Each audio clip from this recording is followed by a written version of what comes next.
10 Tampa Bay's followed the search for erased and destroyed African-American cemeteries all across Tampa Bay. And as we honor Black History Month, tonight we take a look at an effort to preserve a resting place that has managed to survive.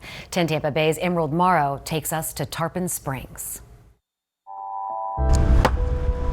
That's pretty good. Let's see. Do one or two more times. They're just as interested in our history as we are. That looks good. History of the Rose Cemetery in Tarpon Springs, the oldest intact resting place for African Americans in Pinellas County. We heard the story they used to mark some of the unmarked graves with conch shells to show people came from the Bahamas.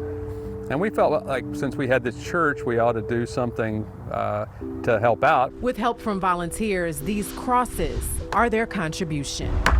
Barry Butler and his wife run the Tarpon Springs Distillery out of the old Mount Moriah AME Church. It was once connected to Rose Cemetery, where today there are more than 150 unmarked graves. Our ancestors should be tracked and recorded.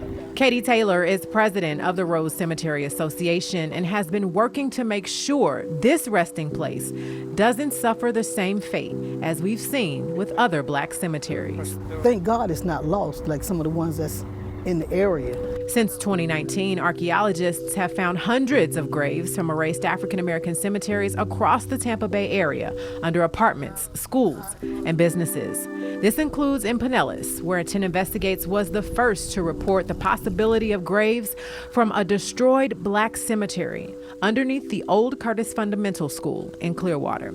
As a result of this reporting, archaeologists found more than 50 graves. Black cemeteries are important because we're people too.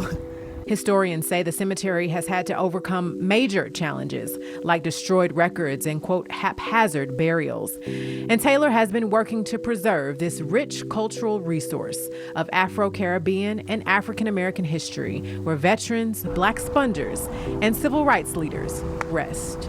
You know, you take that, you compare this to some of the African-American cemeteries where they built schools on top of them, or buildings, or government buildings, or they hide the fact they're there and build, apartment complexes on them and things.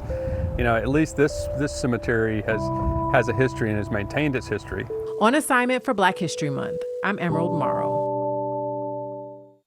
To learn more about the search for erased cemeteries across the Tampa Bay area, head to 10tampabay.com/erased.